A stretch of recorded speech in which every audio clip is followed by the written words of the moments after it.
Best Christmas Pageant Ever by Barbara Robinson.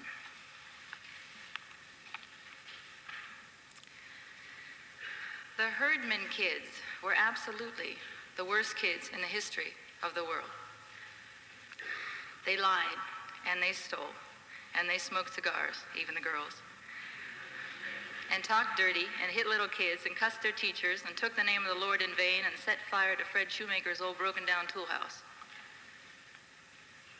Now, the tool house burned right down to the ground, and I think that surprised the Herdmans. I mean, they set fire to things all the time, but that was the first time they managed to burn down a whole building. I guess it was an accident. I mean, I don't suppose they woke up that morning and said to one another, "Let's go burn down Fred Shoemaker's tool house." But maybe they did. After all, it was Saturday, not much going on. It was a terrific fire, 2 engines and 2 police cars and all the volunteer firemen and 5 dozen donuts sent up from the Tasty Lunch Diner. The donuts were supposed to be for the firemen, but by the time they got the fire out, the donuts were all gone. The Herdmans got them. What they couldn't eat, they stuffed in their pockets and down the front of their shirts. I mean, you could actually see the donuts all around Ollie Herdman's middle.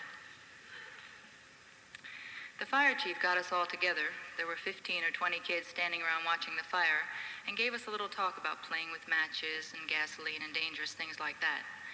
Now, I don't say that's what happened here, he told us. I don't know what happened here, but that could have been it, and you see the results. So let this be a good lesson to you boys and girls. Well, of course, it was a great lesson to the Herdmans.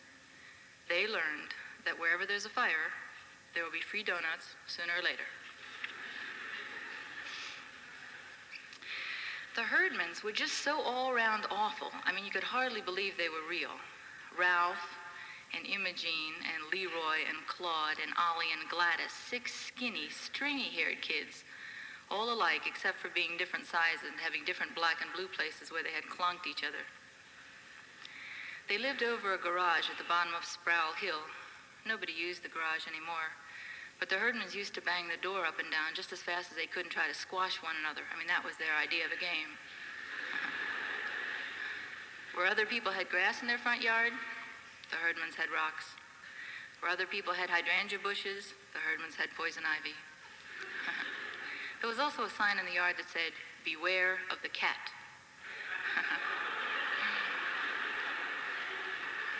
And you kids always laughed about that till they got a look at the cat. It was the meanest looking animal I ever saw, with 1 short leg and a broken tail and 1 missing eye, and the mailman would not deliver anything to the Herdmans because of it. One day, Claude Herman emptied the whole 1st grade in 3 minutes flat when he took the cat to show and tell. He didn't feed it for 2 days, so it was already mad. And then he carried it to school in a box, and when he opened the box, the cat shot out right straight up in the air, people said. It came down on the top blackboard ledge and clawed 4 big, long scratches all the way down the blackboard. Then it just tore around all over the place, scratching little kids and shedding fur and scattering books and papers everywhere. The teacher, Miss Brandell, yelled for everybody to run out in the hall, and she pulled a coat over her head and grabbed a broom and tried to corner the cat, but of course she couldn't see with a coat over her head. So she just ran up and down the aisles hollering, "Here, kitty," and smacking the broom down whenever the cat hissed back. She knocked over the Happy Family dollhouse and a globe of the world and broke the aquarium full of 20 gallons of water and about 65 goldfish. And all the time, she kept yelling for Claude to come and catch his cat, but Claude had gone out in the hall with the rest of the class. Later, when Miss Brandell was slapping Band-Aids on everyone who could show her any blood, she asked Claude why in the world he didn't come to get his cat under control. "Well, you told us to go out in the hall," Claude said. I mean, just as if he were the ordinary kind of 1st grader who did whatever a teacher said to do. The cat settled down a little bit once it got something to eat, most of the goldfish, and Ramona Billion's 2 pet mice that she had brought to show and tell.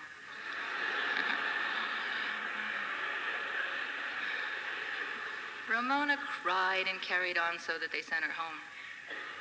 The room was a wreck. I mean, broken glass and papers and books and puddles of water and dead goldfish everywhere. And Miss Brandel was sort of a wreck too, and most of the first graders were hysterical, so somebody took them outdoors and let them have recess for the rest of the day. Claude took the cat home, and after that there was a rule that you couldn't bring anything alive to show and tell. The Herdmans moved from grade to grade through the Woodrow Wilson School like those South American fish that strip your bones clean in 3 minutes flat, which was just about what they did to one teacher after another, but they never got kept back in a grade.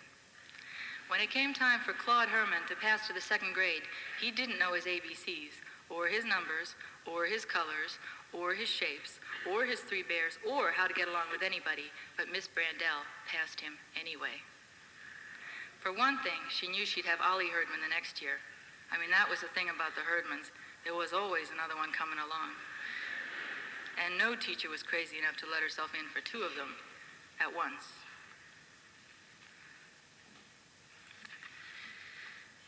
Now, those are the Herdmans. There are several other people that you need to know about. One is Mother, who is the mother of the narrator of the story, and she, by chance, got into being responsible for the Christmas pageant. Ordinarily, it was Mrs. Wendelkind who did that, but she couldn't do it. Now, Alice Wendelkind is Mrs. Wendelkind's daughter. Alice traditionally has played Mary in the Christmas pageant. Okay. Then there's Charlie, who is the brother of the narrator of the story. And it was actually through Charlie that the Herdmans ended up being in the Christmas pageant. What happened was this. One day in lunch, Leroy Herdman was taking Charlie's dessert. And so Charlie finally got so tired of this, he said, "I don't care whether you take my dessert. I can get all the food I want in Sunday school." Well, Leroy's ears perked up at that and said, "Food? Sunday school?" And Charlie said, "Sure, we get chocolate cake and Jell-O and anything we want to drink." Well, that brought all the Herdmans to Sunday school. All 6 of them slouched in with their eyes peeled for the refreshments. It was on that day in Sunday school that an announcement was made about the Christmas pageant. They didn't know what a pageant was. Someone told them it was a play. Well, a play was kind of like a movie. A movie was where you had popcorn. Popcorn was food. So, of course, the Herdmans came to the pageant rehearsal. And they terrorized all of the other children so that none of the other kids got any of the parts. And Imogene was Mary, and Ralph was Jacob, and all of the main parts were played by the Herdman kids because everybody else was afraid that the Herdmans would do something terrible to them if they tried out for the parts. Now, the night of the first rehearsal was something else.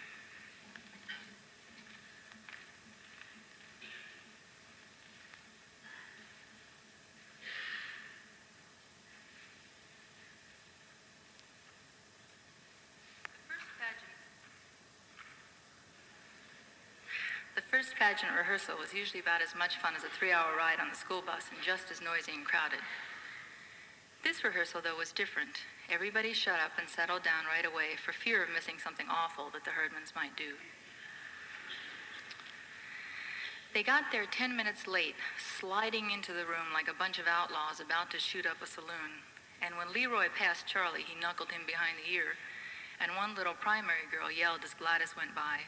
But Mother had said she was going to ignore everything except blood, and since the primary kid wasn't bleeding, and neither was Charlie, nothing happened. Mother said, "And here's the Herdman family. We're glad to see you all," which was probably the biggest lie ever said right out loud in the church.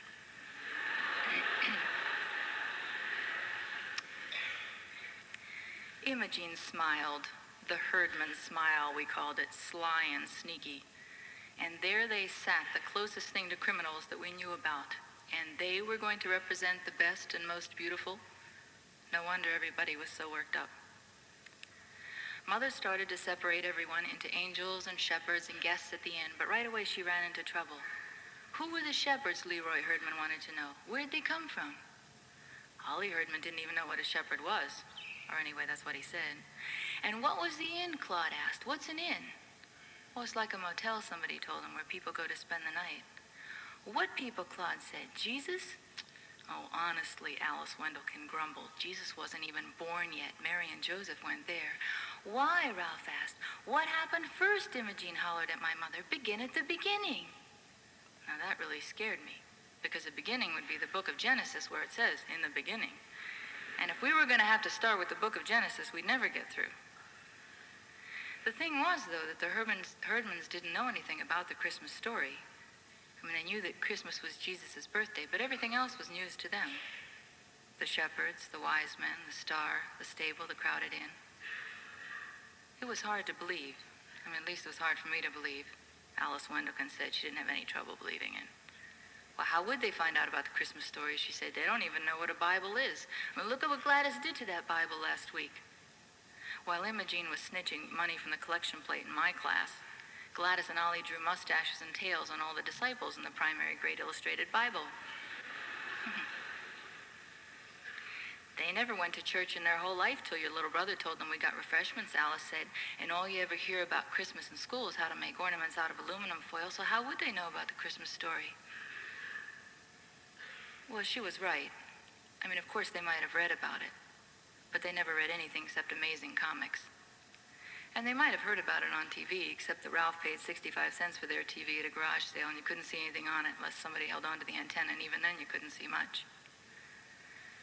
The only other way for them to hear about the Christmas story was from their parents, and I guess Mr. Herdman never got around to it before he climbed on the railroad train, and it was pretty clear that Mrs. Herdman had given up ever trying to tell them anything, so they just didn't know.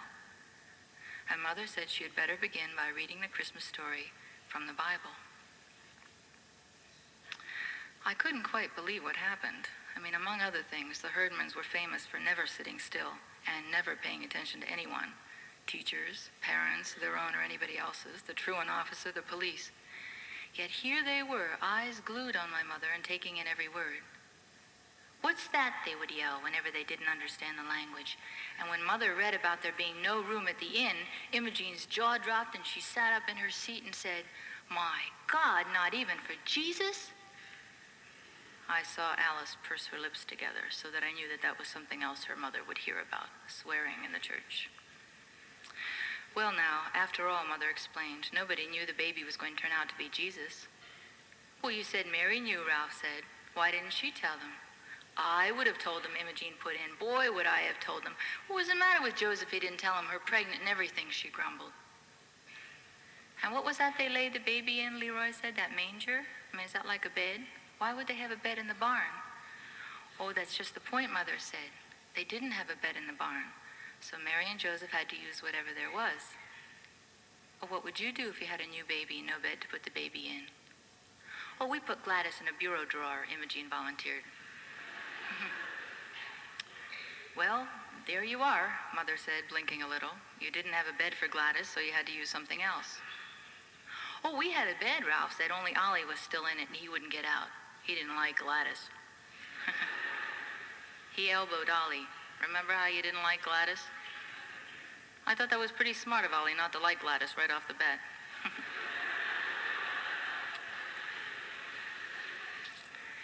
"Anyway," Mother said, "Mary and Joseph used the manger. A manger is a large wooden feeding trough for animals." "What were the wadded up clothes?" Claude wanted to know. "The what?" Mother said. "Well, you read about it. She wrapped him in wadded up clothes." "Swaddling clothes," Mother sighed. "Long ago, people used to wrap their babies very tightly in big pieces of material so they couldn't move around. It made the babies feel cozy and comfortable." I thought it probably just made the babies mad. Till then, I didn't know what swaddling clothes were either, and they sounded terrible. So I wasn't too surprised when Imogene got all excited about that. "You mean they tied him up and put him in a feed box?" she said. "Where was the child welfare?" The child welfare was always checking up on the Herdmans. I'll bet if the child welfare had ever found Gladys all tied up in a bureau drawer, they would have done something about it. "And lo, the angel of the Lord came upon them," Mother went on. "And the glory of the Lord shone round about the men." "Shazam!" Gladys yelled, flinging her arms out and smacking the kid next to her. "What?" Mother said. Mother never read amazing comics. "Out of the black night, with a horrible vengeance, the mighty Marvo."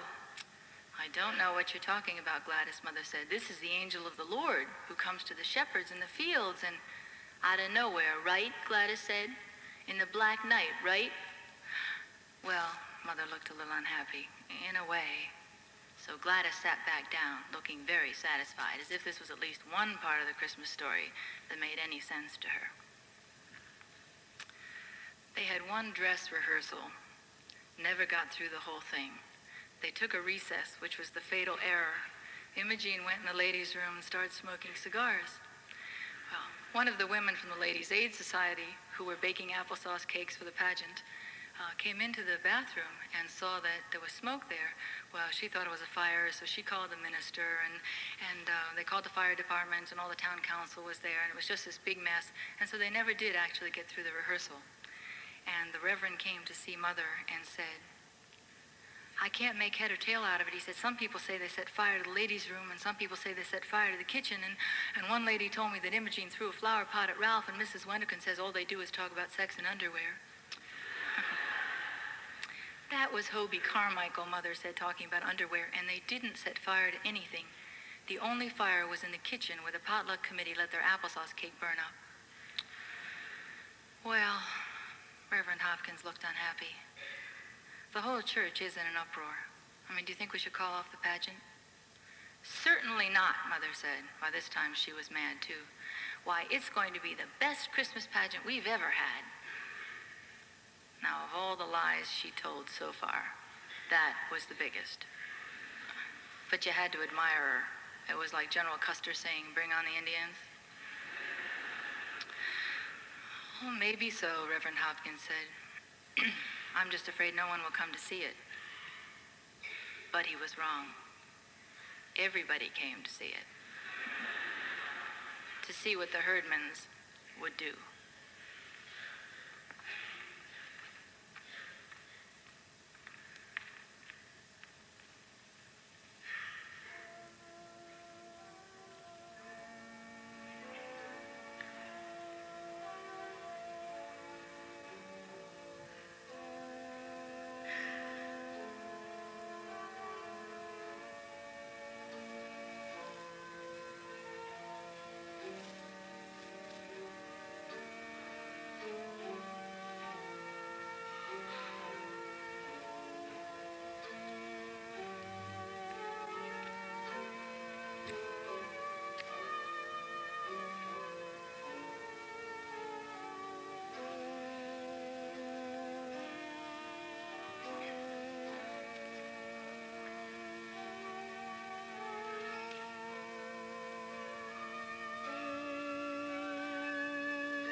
On the night of the pageant, we didn't have any supper because Mother forgot to fix it. My father said that was all right. Between Mrs. Armstrong's telephone calls and the pageant rehearsals, he didn't expect supper anymore. When it's all over, he said, we'll go someplace and have hamburgers. And Mother said when it was all over, she might want to go someplace and hide. We've never once gone through the whole thing, she said. I mean, I don't know what's going to happen. It may be the first Christmas pageant in history where Joseph and the wise men get in a fight and Mary runs away with a baby.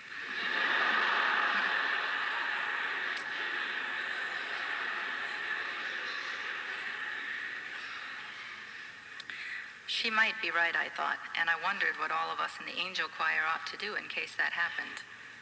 I mean, it would be dumb for us just to stand there singing about the Holy Infant if Mary had run off with him.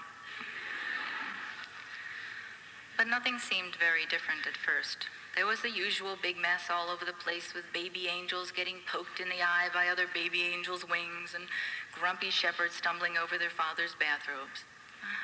The spotlights swooped back and forth and up and down till it made you sick to your stomach to look at it, and as usual, whoever was playing the piano pitched Away in the Manger so high we could hardly hear it, let alone sing it. My father says Away in the Manger always starts out sounding like a closet full of mice. But everything settled down, and at 7:30, the pageant began. While we sang Away in the Manger, the ushers lit candles all around the church, and the spotlight came on to be the star. So you really had to know the words to Away in a Manger, because you couldn't see anything. After that, we sang 2 verses of O Little Town of Bethlehem, and then we were supposed to hum some more O Little Town of Bethlehem while Mary and Joseph came in from a side door. Only they didn't come right away, so we hummed, and we hummed, and we hummed, which is pretty boring and also very hard, and before long doesn't sound like any song at all, more like an old refrigerator. I knew something like this would happen, Alice Wendelkin whispered to me. They didn't come at all. We won't have any Mary and Joseph, and now what are we supposed to do? I guess we would have gone on humming till we all turned blue, but we didn't have to. Ralph and Imogene were there all right, only for once. They didn't come through the door pushing each other out of the way. They just stood there for a minute as if they weren't sure they were in the right place. Because of the candles, I guess, and the church being full of people. They looked like the people you see on the 6 o'clock news. Refugees sent to wait in some strange, ugly place with all their boxes and sacks around them. It suddenly occurred to me that this was just the way it must have been for the real Holy Family, stuck away in a barn by people who didn't much care what happened to them. They wouldn't have been very neat and tidy either, but more like this Mary and Joseph. Imogene's veil was cockeyed as usual, and Ralph's hair stuck out all around his ears. Imogene had the baby doll, but she wasn't carrying it the way she was supposed to, cradled in her arms. She had it slung up over her shoulder, and before she put it in the manger, she thumped it twice on the back. I heard Alice gasp, and she poked me. I don't think it's very nice to burp the baby Jesus, she whispered.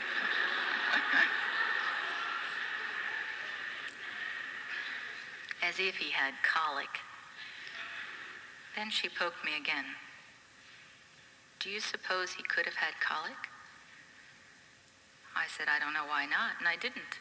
I mean, he could have had colic, or been fussy or hungry like any other baby. After all, that was the whole point of Jesus, that he didn't come down on a cloud like something out of amazing comics, but that he was born and lived, a real person.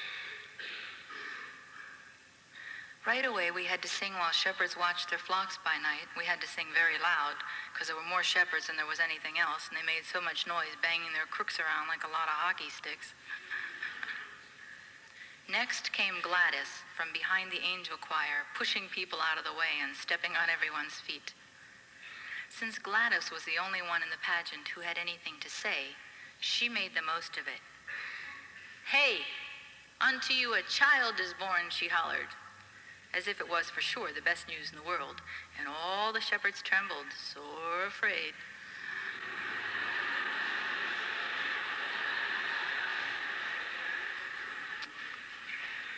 Of Gladys mainly, but it looked good anyway. Then came 3 carols about angels. It took that long to get the angels in because they were all primary kids and they got nervous and cried and forgot where they were supposed to go and bent their wings in the door and things like that. We got a little rest then while the boys sang We Three Kings of Orient Are, and everybody in the audience shifted around to watch the wise men march up the aisle. What have they got? Alice whispered. I didn't know, but whatever it was heavy. Leroy almost dropped it. He didn't have his frankincense jar either, and Claude and Ollie didn't have anything, although they were supposed to bring the gold and the myrrh. I knew this would happen, Alice said for the second time. I bet it's something awful. Well, like what? Well, I don't know, like a burnt offering. I mean, you know the Herdmans.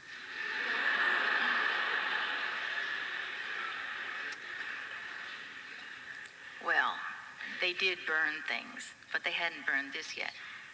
It was a ham, and right away I knew where it came from. My father was on the church charitable works committee, and they give away food baskets at Christmas, and this was the Herdman's food basket ham. It still had the ribbon around it saying Merry Christmas. I bet they stole it, Alice said. They did not, I said. It came from their food basket, and if they want to give away their own ham, I guess they can do it. But even if the Herdmans didn't like ham, which was Alice's next idea, they had never before in their lives given anything away except lumps on the head, so you had to be impressed. Leroy dropped the ham in front of the manger. It looked funny to see a ham there instead of the fancy bath salt jars we always used for the myrrh and the frankincense. And then they went and sat down in the only space that was left. Now, while we sang "What Child Is This?", the wise men were supposed to confer among themselves and then leave by a different door so that everyone would understand they were going home another way. But the herdmans forgot, or they didn't want to or something, because they didn't confer and they didn't leave either. They just sat there, and there wasn't anything anyone could do about it. "They're ruining the whole thing," Alice whispered. But they weren't at all. As a matter of fact, it made perfect sense for the wise men to sit down and rest, and I said so. Well, they're supposed to have come a long way. I mean, you wouldn't expect them just to show up, hand over the ham, and leave.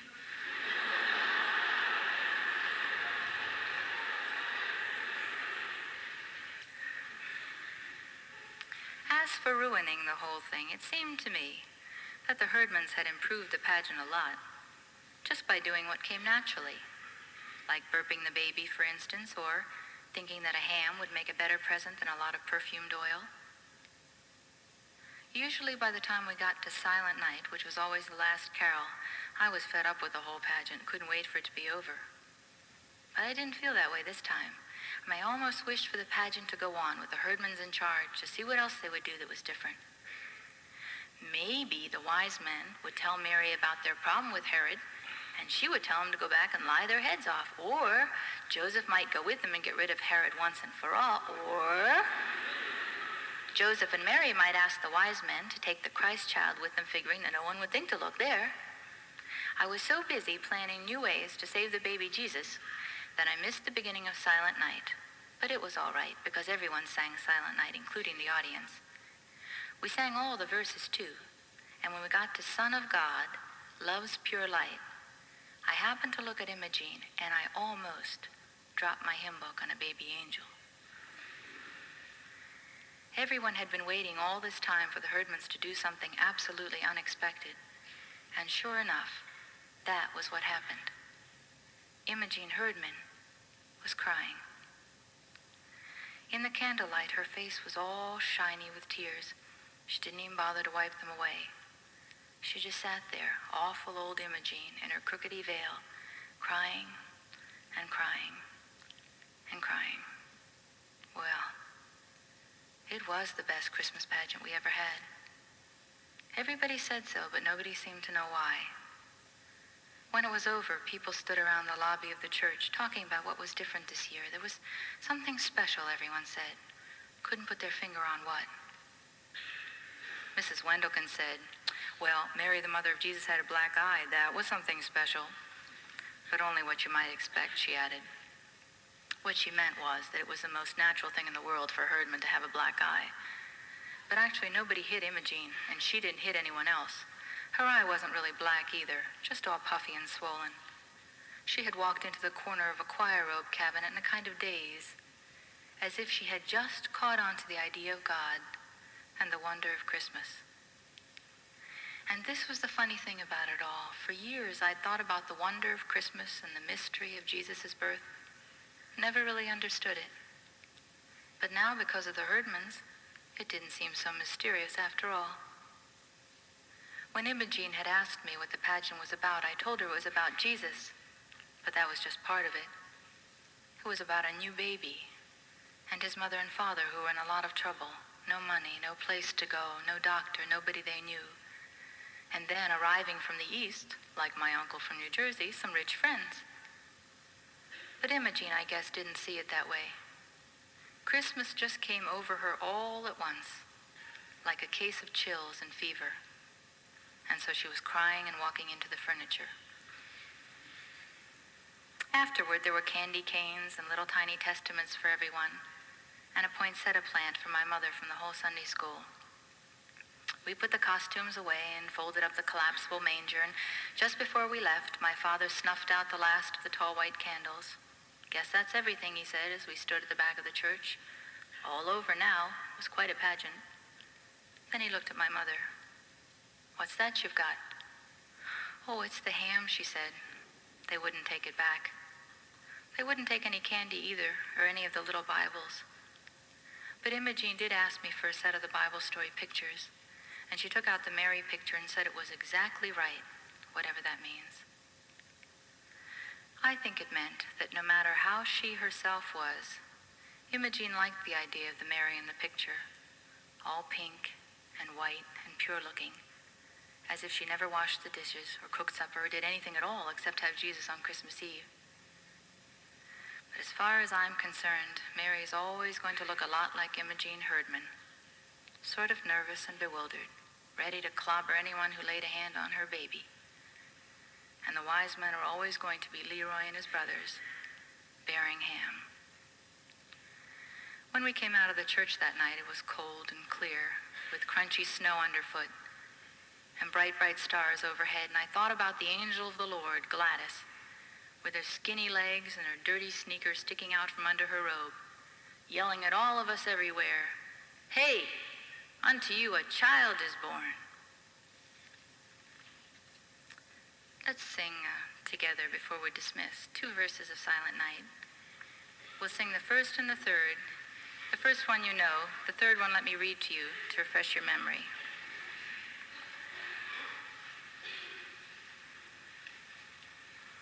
Silent night, holy night, Son of God, love's pure light, radiant beams from thy holy face, with the dawn of redeeming grace. Jesus, Lord, at thy birth, Jesus, Lord, at thy birth. Silent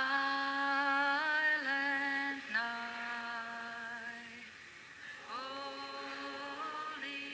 night, all is calm, all is bright, round the young Virgin Mother and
bless you. You're dismissed.